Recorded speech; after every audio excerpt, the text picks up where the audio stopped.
자, 여기에서 이제 가구 보시면 병마감 재료에서 여기 병마감 재료, 가구 말고 병마감 재료. 지금 요거까지는 일단 했고요. 벽지는 뭐 아시니까. 그 다음에 이제 나무 느낌 볼 건데, 나무 느낌은 어디서 볼 거냐면 여기에서 요거 한번 볼게요. 이런 것들 많이 보셨을 거예요. 여러분들 드레스룸이라든가 아니면은 옷장이라든가 이런 거 보면 이런 판넬 많이 보셨을 거예요. 이런 느낌의 판넬. 이 느낌의 판넬이 뭐냐면 보통 우리가 나무 한 판에다가 인쇄를 해주거든요. 인쇄를 해주는데 지금 여러분들 쓰고 있는 책상 있죠? 그 다음에 여러분들 집에 있는 싱크대 또는 책장 이 모든 것은 합판에다가 인쇄를 해준 거예요. 그걸 우리가 PET라고 얘기해요. 비닐을 압축해서 열압으로 그냥 눌러버린 거예요. 그래서 이런 것들이 단가가 싸요. 다만 얘네들은 지금 우리 책상처럼 모서리 부분에 봉제선이 있어요. 그래서 기사 같은 경우는 이 PET 가구를 잘 쓰진 않아요. 거의 다 주문 제작하기 때문에 이런 것들도 다 PET라고 보시면 될 것 같아요. 집 옆에 벽에 판넬로 되어 있는 것들. 그래서 보통 우리가 소비자들이 봤을 때 이렇게 나무로 되어 있는 것처럼 보이지만 얘 나무가 아니고 뭐다? 다 인쇄를 한 거죠. 그럼 인쇄한 거 말고 또 다른 방법은 뭐 있어요? 필름을 붙여요. 그래서 여러분들 필름을 보시면 이런 것들 보시면 필름지 아시죠?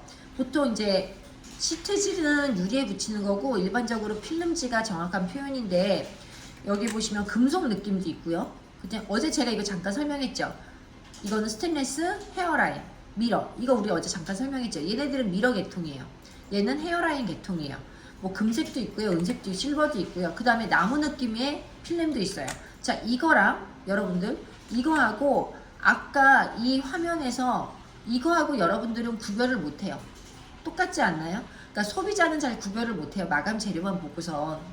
전문가들, 우리 같은 사람들이 보고 아는데 얘네들은 지금 판넬을 이렇게 만들어서 붙인 게 아니고 얘네는 이런 필름을 붙여준 거죠. 그래서 필름으로도 금속을 재료를 만들 수 있고요. 또는 돌 느낌들도 있어요. 그래서 우리가 이런 아트월이라고 하는 거 있잖아요. 이게 보통 여기에 대리석을 붙여주는데 대리석 대신에 이런 필름을 붙이기도 해요. 다만 실제 돌하고 이런 필름하고는 퀄리티 차이가 어마어마하죠. 그래서 그냥 돈이 없으니까 이런 거 붙이는 거예요. 돈 있으면 대리석 붙이지. 자, 그 다음에 이런 벽돌 느낌도 있고요. 나무 느낌도 있고 천 느낌도 있어요.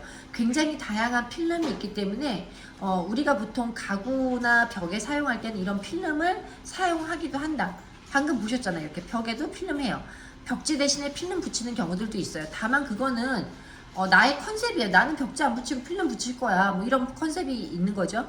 또는 그런 거 말고 여기 판넬 아까 보시면 이 판넬 얘가 뭐예요? 지금 천이죠. 이런 합판에다가 천을 뒤집어 씌워가지고 이렇게 판넬을 만들기도 해요. 이런 건 어디 있을까요? 방음이 돼야 되는 곳 또는 소음이 나면 안 되는 곳, 사무실 이런 데는 이렇게 패브릭을 이용하기도 해요. 그래서 벽에 대한 마감 재료는 굉장히 다양하다. 근데 여러분들이 잘 모르니까 제가 몇 개를 써라라고 지정해 준 거예요. 이런 타공판도 있고요. 그 다음에 이런 흡음판도 있겠죠. 자, 이런 것도 우리 전시 공간에 있는 이런 스페이스월, 종이 이게 벽에다가 고리로 만드는 스페이스월 같은 것도 있고요. 이렇게 천장에 이런 것들 다 우드 판넬이 되는 거겠죠. 얘네들 큐비클도 다 우드 판넬. 여기는 지금 금속의 느낌인데 실제로 금속은 아닐 거 아니에요. 얘도 PET로 찍어내는 경우 있고요. 아니면 필름을 붙이는 경우 있어요.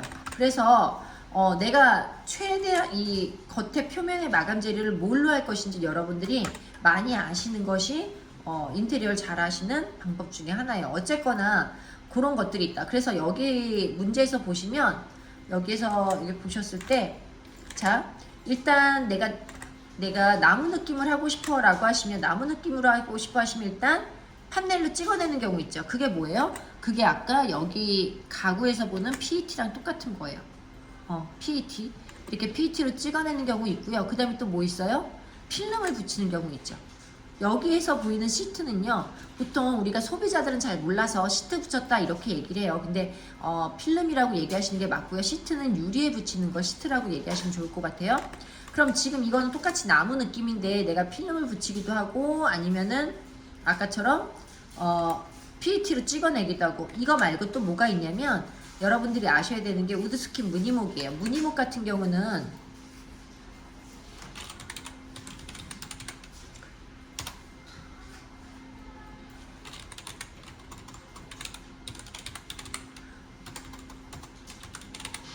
무늬목 같은 경우는 이렇게 나무를 얇게 켜가지고 지금 아까 이게 필름하고 뭐 겉에서 봤을 때는 느낌 같죠? 이렇게 얇게 나무를 키는 거예요. 그래서 본드를 이용해서 이렇게 붙여줘요. 그럼 실제로 뭐처럼 보이냐면 원목나무처럼 보여요. 근데 원목나무처럼 뭐 이런 것들 이게 우리가 소비자가 봤을 때 이게 나무인지 필름인지 PET인지 잘 모른단 말이에요. 그런데 어쨌거나 조금 더 고급스럽게 하는 거는 필름을 대신에 필름보다 조금 더 고급스럽게 하는 것은 이렇게 무늬목 작업을 하는 거죠. 실질적으로 나무를 켜서 그거를 붙여주는 것이 우리가 무늬목인데, 이 무늬목 같은 경우는 그냥 쓰는 게 아니고요. 이 상태에서 그냥 쓰는 게 아니고 여기다가 투명 락화를 발라줘요. 그래서 무늬목에다가 투명 락화를 발라주시면 뿌려주는 거죠.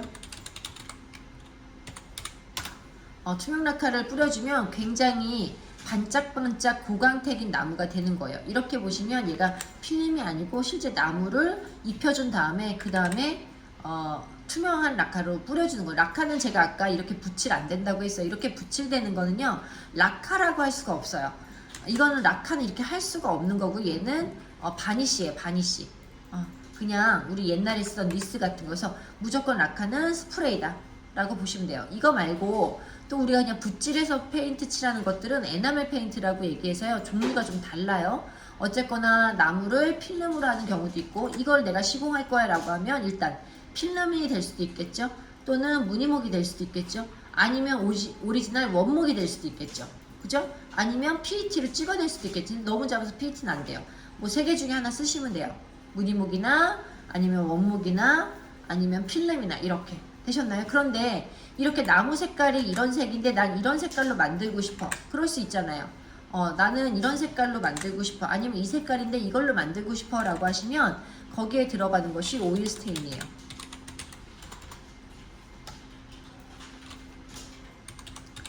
오일 스테인 같은 경우는 이렇게, 여러분들 고추기름 아시죠? 고추기름과 같아요. 기름인데 색깔이 있는 기름이죠. 그래서 이렇게 다양한 색을 만들 수가 있는데 이건 뭐다? 기름이다. 그래서 일반 에나멜 페인트랑 좀 다르죠.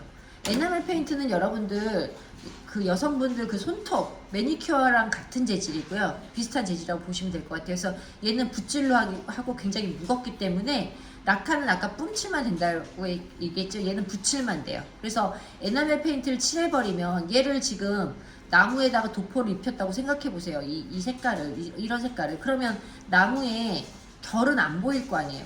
그런데 스테인은 그냥 기름이기 때문에 이 결이 보이면서 착색만 다른 색으로 하는 거죠. 그럼 이제 이 상태에서 기름이기 때문에 발수는 가능해요. 방호도 가능해요. 방호가 뭐예요? 때가 타는 거, 때가 덜 타는 거. 방충은 뭐예요? 방충은 벌레가 안 먹는 거.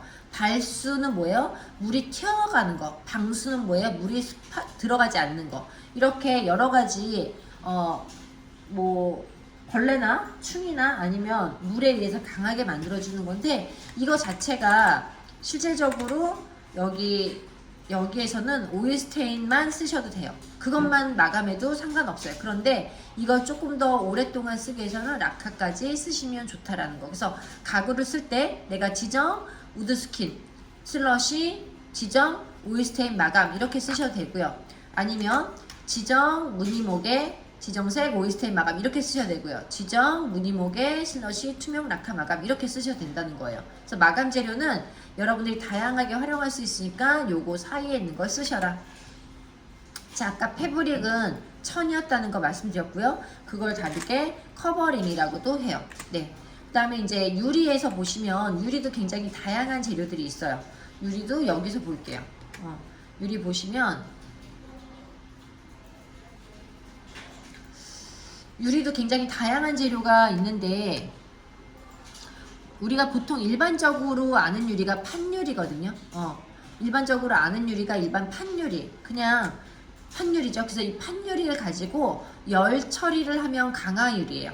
즉 조금 더 열을 강하게 세서 열 처리하면 강화유리가 되는 거고요. 이 강화유리 말고 유리하고 유리 사이에 이런 소재들을 집어넣어서 이렇게 접합유리를 만들어서 장식적인 효과를 쓰기도 하고요. 우리 요즘에 태양열 굉장히 심하잖아요. 그래서 여기에다가 유리하고 유리 사이에 비닐을 집어넣어서 반사유리를 만들기도 해요. 또는 유리를 이렇게 깎아가지고 유리를 깎아서 에칭 유리를 만들기도 하고요. 또는 망임유리라고 혹시 아실까요? 이렇게 여러분들 이 망임유리 같은 경우는 예전에 이거는 소방유리로 사용을 했어요. 유리 사이에 철선을 집어넣어서 유리가 불이 났을 때 터지면 열이 팍 해서 터지면 이런 유리 파편이 막 터지잖아요. 그래서 이 철선으로 잡고 있어라 라고 해서 얘는 소방유리인데 어느 한 3, 4년, 4, 5년 전 그때 요게 예쁘다고 출입구 매장 출입구에서 많이 사용했었어요. 약간 유행이 됐던 게 망임유리, 소방유리다. 그래서 이건 어디에 있냐면 여러분들 지하철이나 백화점 같은 데 가시잖아요. 그럼 지하철은 이 지하철 플랫폼이 굉장히 길잖아. 스프링쿨러가 있다고 하더라도 천장의 중간중간에 이렇게 막으로 유리, 망임유리 해놓은 경우가 있어요. 이거 눈으로 보셨을 때 보시면 이게 보일 거예요. 아, 이게 저거구나. 그래서 스프링쿨러가 여기를 막고 내려와서 공간을 좀 분할할 때 이렇게 만들어주기도 해요. 그 다음에 유리에다가 납을 집어넣어서 납유리, 엑스레이실 같은 거 쓸 때 여러분들 기사분들 뭐 병원의 엑스레이실 같은 거에 유리 들어가면 이런 납유리 사용하기도 하고요. 아까 말씀드린 접합유리, 기능사분들은 이게 복층유리예요. 우리가 복층유리하고 일반 접합유리는 다른데요. 접합유리는 유리하고 유리 사이에 비닐을 넣고 아예 다 딱 접해준 거고요. 얘는 중간에 공기층이 있죠. 그래서 얘는 복합유리라고 페어글라스 복층유리라고 하는데 요즘에 기사 산업기사에서도 문제 많이 나와요. 뭐 때문에 많이 나오냐면 로이유리 때문에 많이 나와요. 그래서 24mm 로이유리 해라, 뭐 22mm 로이유리 사용해라 라고 하면은 이거 복층유리다 라고 생각하시고 만들어 주셔야 돼요. 보셨나요? 일단 그렇고 그 다음에 우리가 거울이라고 보이는 거. 자, 얘네들은 지금 거울이에요. 거울. 검은색 거울, 뭐 브론즈 거울. 그래서 우리가 거울을 은경이라고 얘기하거든요. 그래서 보통 브론즈경, 흑경 이렇게 얘기하는데 거울의 종류가 이렇게 있고요. 그 다음에 얘 같은 경우는 지금 백페인트 글라스라고 하죠. 유리 뒤에다가 페인트를 칠해가지고 우리가 칠판처럼 사용하는 거거나 아니면 색깔을 넣어서 판넬화 만드는 게 백페인트 글라스예요. 자, 그리고 스테인드 글라스하고 좀 달라요. 스테인드 글라스는 뭔지 아시죠? 그다음에 유리에는 이 정도만 보시면 될 것 같고요. 여기 말고 여러분들 유리에서 또 다른 소재들이 있어요. 그러니까 예를 들어서 뭐 아쿠아유리라든가 모노유리라든가 모루유리라든가 이런 것들이 있는데 그런 것들은 여러분들이 그냥 찾아서 보시면 좋을 것 같아요. 어차피 많이 안 쓰니까.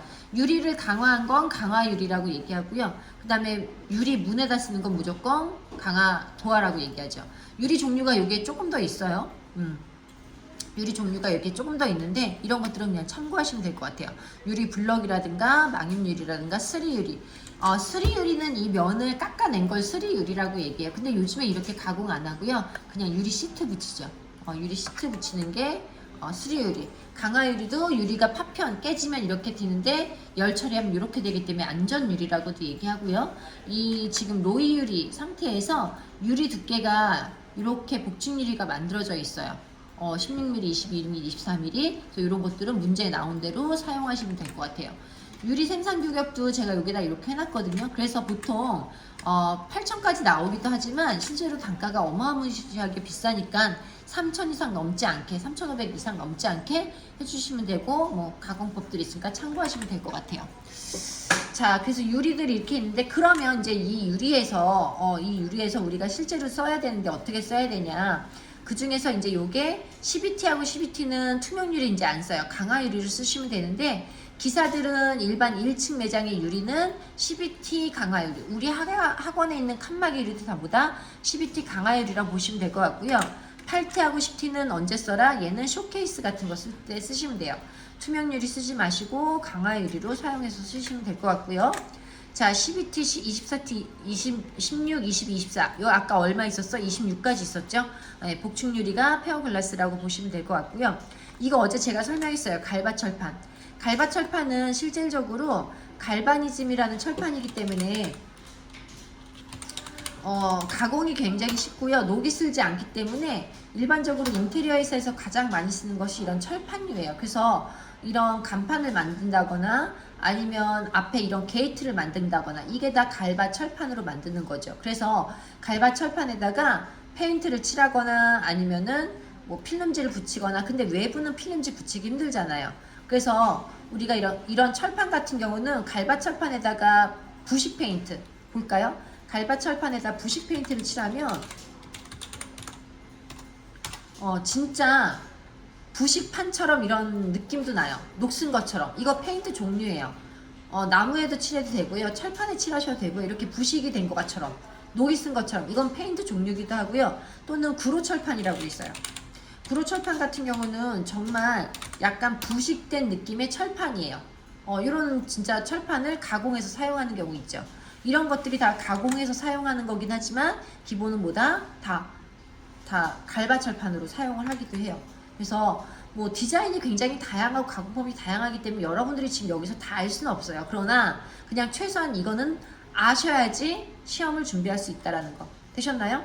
자, 그 다음에 이제 여기에서 마지막으로 걸레바지하고 베이스보드 설명하고요. 요거 한번 다시 마지막으로 설명할 건데, 일반적인 걸레바지 같은 경우는 굉장히 다양하죠. 걸레바지는 굉장히 다양해요. 그래서 걸레바지는 말 그대로 걸레질할 때 벽을 더럽게 하지 말라고 하는 게 걸레바지예요. 그래서 걸레바지는 시공을 안 할 수가 없어요. 요즘에 인테리어 디자인에서 집 걸레바지 안 하고 뭐 노 걸레바지다 어쩌고 그렇게 하는데, 걸레바지를 안 하는 경우는요, 벽에서 얘하고 재료를 달리해요. 얘는 벽지를 썼으면 얘는 페인트를 칠해요. 똑같이 색을 만들어서 이렇게 선 없이. 그래서 걸레질이 도배지에 붙으면 걸레할 때 때가 타니까 때가 타지 않게 만들어주는 것들, 굉장히 다양한 걸레바지가 있기 때문에 여러분들 걸레바지 높이는 얼마에라 80에서 100 정도 하시는데 뭐라고 쓰기로 했어요? 우리 지정 걸레바지 마감 이렇게 쓰라고 했죠. 지정해 주는 거예요. 근데 걸레바지 말고 또 뭐 있어요? 몰딩도 있죠. 몰딩 마감도 있는데 이 몰딩도 종류가 다양해요. 천장에 있는 몰딩들이 너무나 다양하기 때문에 여러분들 그냥 지정 몰딩 마감 쓰시면 돼요. 조금 더 화려한 몰딩 같은 경우는 우레탄 몰딩이라고 얘기하거든요.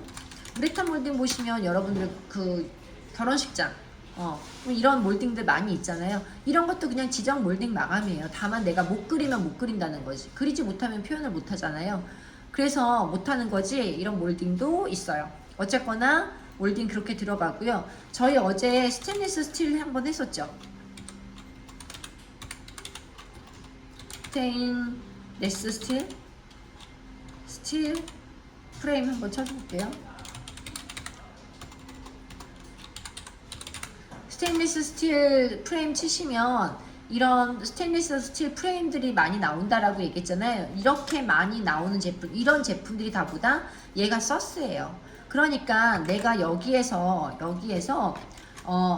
1.2T 스테인리스 스틸 1.2T는 뭐야? THK는 두께란 소리예요. 티크니스.